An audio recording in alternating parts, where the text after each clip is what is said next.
এবারে গাছটায় খুব লিচু হয়েছে দেখছি, কিন্তু পাহারা দিতে না পারলে সব লোপাট হয়ে যাবে। হতচ্ছাড়া দারোয়ানটাকে বলে লাভ নেই, আর নিজেও তো পারবো না। দেখি এখন কেলটুকে বলে যদি রাজি করাতে পারি।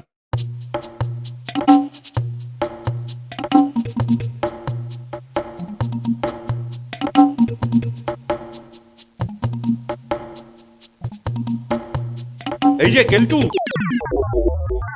বাগানের লিচু গাছটা দেখেছিস? না স্যার, ওদিকে বেশ কিছুদিন যায়নি।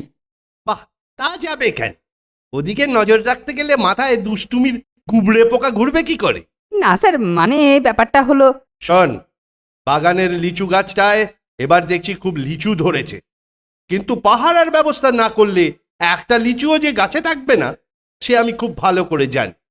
তাই বলছিলুম, তুই যদি নন্টে আর ফোনটাকে সঙ্গে নিয়ে পাহারা দিস তাহলে না খুব ভালো হয়।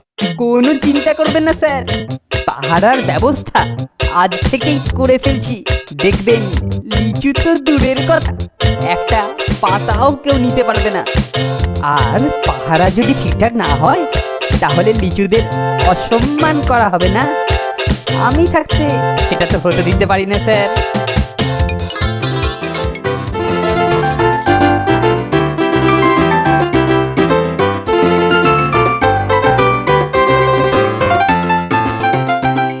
নন্টে ফন্টে, স্যারের লিচু গাছ পাহারা দেওয়ার গুরুদায়িত্ব আমার ওপর পড়েছে। সঙ্গে সাহায্যকারী হিসেবে তোদেরকে থাকতে হবে। এটা কি নির্দেশ না অনুরোধ কেলটুদা? নির্দেশ, নির্দেশ। তবে আমার না, স্যারের। স্যারের নির্দেশ তো মানবো, কিন্তু তোমার নির্দেশও মানতে হবে নাকি? ওরে, আমার নির্দেশই স্যারের নির্দেশ, আর স্যারের নির্দেশই আমার নির্দেশ বলে জানবি। আজ রাত থেকেই পাহারা দেওয়া শুরু করব, তোরা তৈরি থাকবি। ঠিক আছে, সময় মতো ডেকে নিয়ে যাবে। কি ব্যাপার রে নন্টে, এক কথায় রাজি হয়ে গেলি যে বড়? আরে ব্যাপারটা বুঝলি না, লিচু পাহারা দিতে গিয়ে কিছু লিচু আমাদের পেটও চালান হতে পারে, কি বলিস? তা ঠিক বলেছিস, গাছ থেকে পাড়ো আর খাও।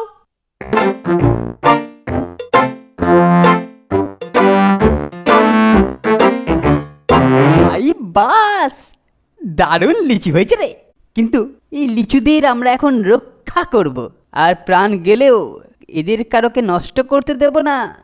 কিন্তু কেলটুদা, আমাদের হাতে ওদের দু চারটের প্রাণ নষ্ট হবে না? খবরদার নন্টে, ও কথা দ্বিতীয়বার মুখে আনবি তো। আমরা রক্ষক হয়ে কিনা ভক্ষক হব, কভি নেই। কিন্তু নো কিন্তু, এতে কোনো কিন্তু নেই। তবে হ্যাঁ, আমার নির্দেশে যখন স্যারের নির্দেশ, তখন নিজের নির্দেশে আমি এই লিচুদের গুণাগুণ, মানে কতটা টক আর কতটা মিষ্টি, এটা পরীক্ষা করতে পারি। বুঝেছিস? বুঝেছি। কি বুঝলি? তুমি লিচু খাবে আর আমরা দাঁড়িয়ে দাঁড়িয়ে দেখবো। বাহ, একদম ঠিক বুঝেছিস। নে এবার চটপট গাছে উঠে পড়।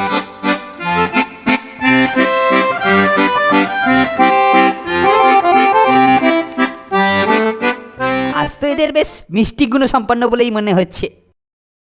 কাল অবশ্য আবার দেখতে হবে গুণের কোনো তারতম্য হয় কিনা। কেলটুদা, তুমি একাই এদের গুণ পরীক্ষা করছো? এটা কি ঠিক হচ্ছে? দেখ নোটে, কোনটা ঠিক আর কোনটা বেঠিক তা আমাকে শেখাস না। আর একটা কথা মনে রাখিস, আমি যা করি তাই ঠিক। কাল কেলটুটার বজ্জাতিটা দেখলি? আমাকে দিয়ে অতগুলো লিচু পাড়িয়ে একাই মেরে দিল। হতচ্ছাড়াটা খেয়ে যাবে আর আমরা শুধু দেখবো? আজ রাতেও তো আবার সাঁটাবে। তা যা বলেছিস, ওর বল্টুটা একটু দাঁড়া, তার চমৎকার মতলব এসেছে। তোকে বলি, শোন শোন।